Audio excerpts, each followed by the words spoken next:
What is up, everybody? Good morning and welcome back to the channel. Welcome back to Marvel Rivals. Today we are going to do yet another spectating video, and this time we are going to be looking at Nevix playing Thor. He does go 19-3 in this game in a one above all lobby, and this guy is top 3 on the leaderboards right now with a very respectable win rate on all of the tanks that he plays. He has up to an 80% win rate or so with Hulk as of right now, so very good. Let's get into the replay, and let's not waste any more time, and we'll see how this guy is able to make Thor work in such high-ranked lobbies. I feel like I've definitely had a lot of Thors on my team, or play against a lot of them that don't end up doing a whole lot, and so I thought it would be cool to kind of give people another tank to add to their champ pool and go from there. So sitting in the spawn room right here, we can see that he is actually hovering Magneto, but he does end up switching to Thor, I promise. This guy does play Thor a little bit more like a flank character.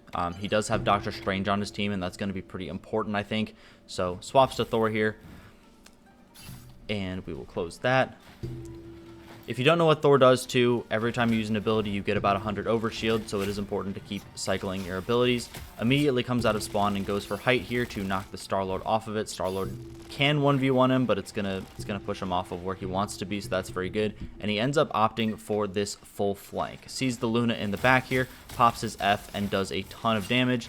Sees the 1v2 start to break out, and throws all of his F charges and just kind of gets out of there, takes height again, and waits for his team to press up. He's really just making the enemy team look back towards him while his team pushes the front line. Pretty much takes this Hawkeye out of the fight instantly and just uses a lot of his F damage to get the Hawkeye out of there, and then he's pretty much only using his left shift as well to just charge at enemies, close the gap, or take height. So again, there's two people fighting him over here, and his whole team is pushing up and is able to get onto the point and start getting a little bit of progress on capping that. So I think that's something that a lot of Thors definitely struggle with doing. They are just pushing alongside that Strange, and people are able to just kind of cleave him down and do that sort of thing. But the way that this guy plays Thor, he definitely is able to turn the enemy team around, do a little bit more damage in their backline, especially if they're on comms. They're going to be calling out that he's there, that he's doing stuff. So very important to do.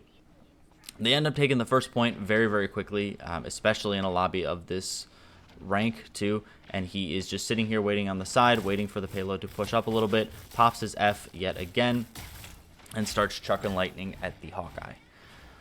So as you can see, maintains height, waits for his team to get into position, goes up, whacks the Magneto, and he sees the Magneto overextend, and his team is fully committing to that, and so he does as well. The enemy Luna actually uses ult to try and save the Magneto there, it looks like, but is not able to do that. And he shifts back up, tries to get height here, and flanks around the enemy team. Once again, knocks the Star-Lord off height a little bit, and then ults the enemy Luna so that they are down a healer. And 2 healers, actually, because their Hawkeye picks the Atom. It is now kind of their game to lose. They're up 2 healers. He sees the 2v1 start to break out, comes back for heals, and then goes right back to high ground and on a flank while his Doctor Strange pushes the main road. Just standing around this corner looking for a pick right here, sees the Panther, opts to take the 1v1 on the side, and again just turning around the enemy team while the bulk of his team is fighting on point, making sure that cart is moving. He sees the Luna in the back here, dashes towards her, and is unfortunately not able to get a whole lot going, but his Luna ults, so he fights in the Luna ult and actually ends up getting taken out. But you know, we don't when you die in Marvel Rivals, sometimes you don't actually die. So he's back and ready to rumble. So he just pops his F, starts getting a bunch more damage cranking, brings the Strange over to the side here, and his Psylocke ults, their Luna ults, so it's going to be a little bit more of a standstill at this point. They are going to be doing a little bit more resistance here, the enemy team, so they're not going to be able to get the second point quite as easily as the first, especially because the Cloak and Dagger does commit ult as well, as does Magneto, but he is not deterred. He can just die there and come back. He only dies 3 times in this replay, I believe, so don't worry. We will not be looking at this death screen for too long. Coming back again, he almost has ult, Rocket has ult, so they have 2 ults total. And the enemy team just used most of them. They have Panther ult, but that shouldn't be enough to wipe the entire enemy team, or his team, I should say. So they know that they have a pretty good advantage getting into this point. The Panther leaps in, and he immediately opts to go to the back line because Strange is yet again holding that front line point. So he pops his F and again is doing more damage. You will notice through this replay that he pretty much only uses his left shift and his F. He doesn't hardly ever use right click, at least what I was paying attention to. So he doesn't hardly ever throw that hammer. He really saves up all of his hammer charge, I forgot what it's called, and uses his F whenever he's able to. Opts to ult here to try and finish off the Magneto, but the Magneto is able to shield himself and doesn't go down. But Thor's ult definitely does a lot of damage even before he crashes down, so it will be enough to sometimes push enemy teams back. Just kind of seeing you in the sky, seeing that big red indicator on the ground, and doing that. So they're able to push the enemy team way back to their spawn, and he looks for this angle over on the left-hand side here. And he hears the Psylocke below him, so he's just kind of baiting her out and pops his F, takes the 1v1, and his Psylocke actually comes in to help him, and they pick the enemy Psylocke. It is kind of funny seeing him play on the flanks over there too, playing in the same place that his Psylocke was looking to play as well. This is just a way that I've never seen this character played, because he is not quite as durable as a lot of other tanks. He has, you know, a 100 shield every 2 seconds or so, so he can get shredded pretty easily if he doesn't have any overshield built up, if he's not used a lot of abilities. And he cannot definitely stand in the front lines and block the same amount of damage as a Strange or a Magneto would be able to. So I like that this guy opts to play him a little bit more. Flank heavy, gets hooked by the Bucky, realizes he's in a bad position, and dashes back to his Luna. His Psylocke ults, his Rocket ults, and they're able to get a lot of quick kills here. The enemy Strange commits Eye of Agamotto there, which was a terrible idea because he's not going to kill anybody with it. He has no support from his team, and they're able to push onto this third point very quickly. At this point, he's just trying to create space, keep them away from his spawn. The Psylocke ults, and they just kind of take the point. So very dominant first round, and as you can see, playing Thor on the flanks, especially when you're on attack, is definitely something that can disorient an enemy team, get them a little bit more disgruntled or disjointed or whatever you want to call it. So he also plays Thor on defense, so let's see how he plays on defense. Let's switch over to his POV. Opts to take high ground again, dashing up to the high ground over here with his left shift. You can hold that down and go a little bit further with it too, so make sure that you're using that to get optimal positioning. And the enemy team is coming over here. His Punisher is set up pretty good behind him, so they should be able to get a good amount of damage, and Punisher is charging his ult very quickly. As you can see, he's already at 30%. And once again, Nevix is just pressing his F and going crazy with the lightning over there. Getting a pretty quick kill and going back to high ground so he can drop on the enemy team when they come through this choke. They're sitting pretty right now. They've already kind of wasted 30 seconds, and the enemy team haven't even gotten a really good push. Psylocke chunks the Bucky over there, but he's able to survive.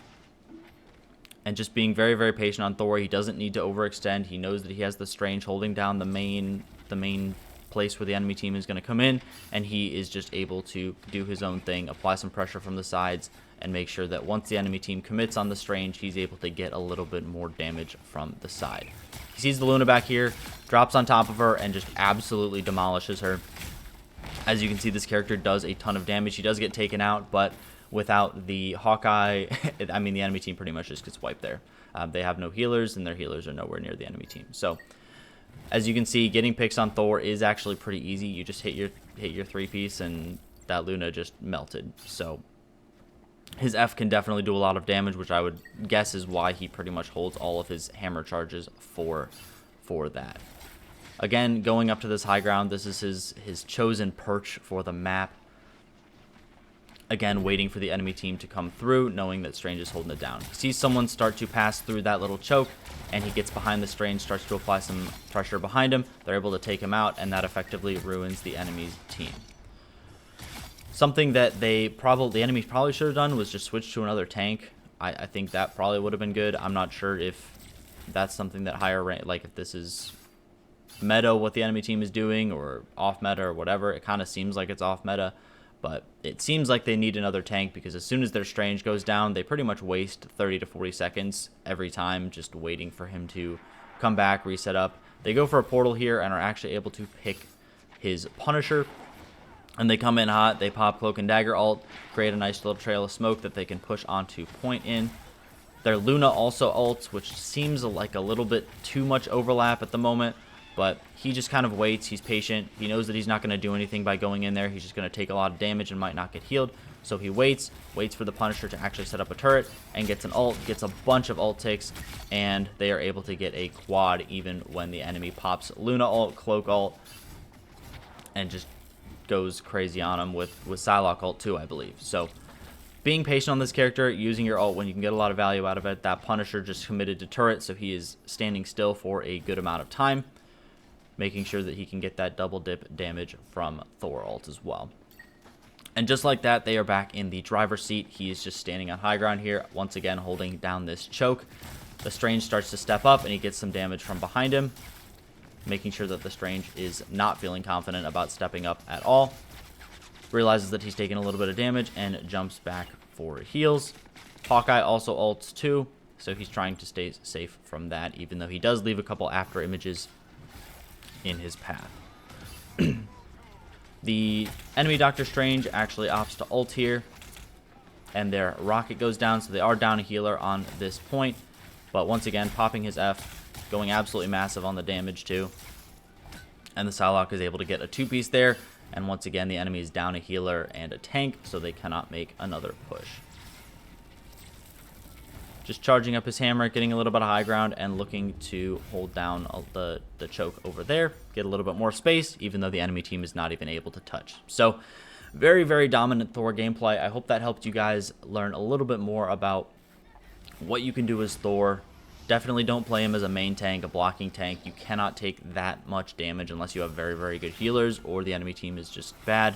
So definitely play him a little bit more on the flanks. Don't be down the main drag. Look for some extra angles. And as you can see, it ends up working in a 1 above all lobby. He goes 19-3, does just over 10,000 damage. And as you can see, he blocks just about half the damage that the Strange does. So definitely how you want to be playing Thor. I hope this helped you. I hope you learned something. If you liked the video, subscribe and comment what you want to see next from the channel. Until next time, I will catch you guys in the next one. Bye-bye.